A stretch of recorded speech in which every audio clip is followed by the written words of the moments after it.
Hello hello दोस्तों।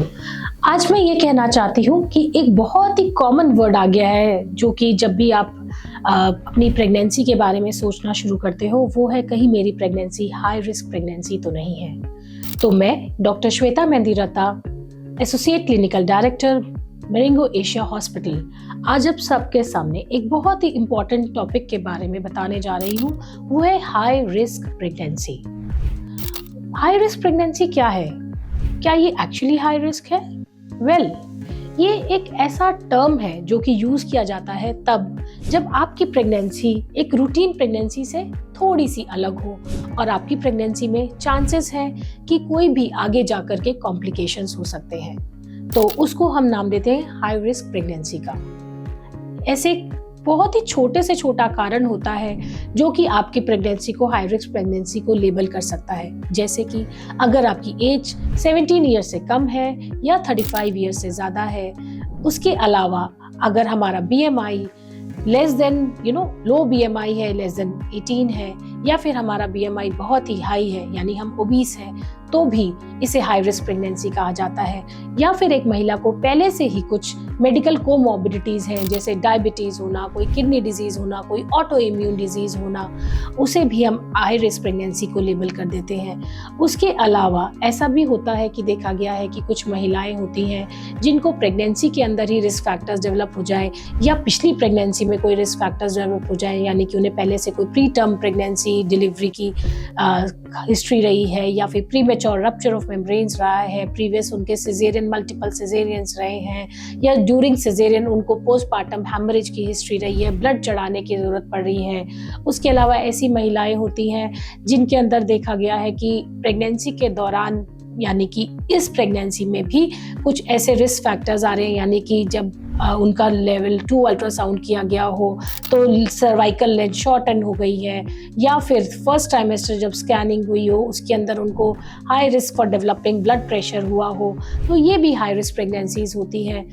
Again यह भी देखा गया है कि कुछ महिलाएं होती हैं जिनको प्रेगनेंसी के अंदर शुगर डेवलप होने के लिए चांसेस होते हैं, तो जब उनका ग्लूकोज चैलेंज टेस्ट किया जाता है तो वो काफ़ी हाई हो जाता है, तब पता चलता है कि उनको threshold for tolerating sugars is very very low.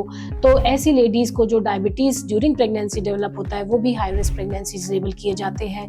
Placenta low lying हो, यानी कि जो अव्वल लाल मदर और बच्चे को जोड़ रही है वो अगर लो लाइंग हो तो देखा गया है कि ऐसी प्रेगनेंसीज भी काफ़ी हाई रिस्क होती हैं। तो क्या ऐसे में हमें डर के जीना चाहिए और बैठ जाना चाहिए और हमें प्रेगनेंसी को कैरी करने के बारे में सोचना चाहिए कि हम कैसे इसको हेल्दीली कैरी कर सकते हैं? ये इम्पॉर्टेंट है। तो इसके लिए हमें अच्छे टर्शरी केयर सेंटर में दिखाना चाहिए जहाँ पर हमारे पास सारी फैसिलिटीज़ हो, यानी कि अलग अलग डॉक्टर्स, स्पेशली मेडिसिन फिजिशियन हमारे पास अवेलेबल हो, स्पेशलिस्ट, जैसे कि कुछ महिला को पहले पैंक्रेटाइटिस की भी हिस्ट्री रह चुकी है और अब वो प्रेग्नेंट हो रही है, तो गैस्ट्रोएंट्रोलॉजिस्ट होना चाहिए उस हॉस्पिटल के अंदर।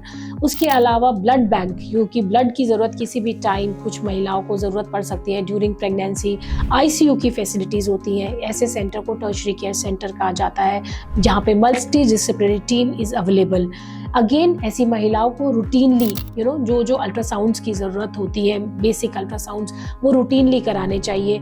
उसके अलावा हर विजिट में उनको ब्लड प्रेशर ज़रूर चेक होना चाहिए, वेट ज़रूर चेक होना चाहिए और क्लोजली मॉनिटर होनी चाहिए।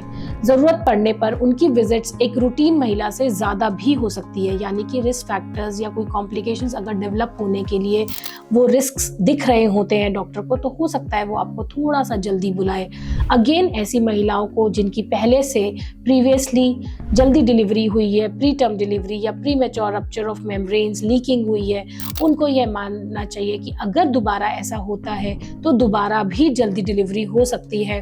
तो नर्सरी बहुत अच्छी होनी चाहिए ऐसी जगह पे, यानी जो न्यूनेट है, जो बच्चा पैदा होने वाला है, उसकी सुरक्षा के लिए जो नर्सरी है उसके बारे में भी आपको बहुत अच्छे से पता होना चाहिए। आप पहले से ही जो न्यूनेटोलॉजिस्ट होते हैं उनसे भी वार्तालाप कर सकते हैं ताकि आपको पता चल सके कि आप जिस जगह पे डिलीवर होने वाले हैं वो एक सेफ मदरहुड की तरफ आपको ले जाने वाला है।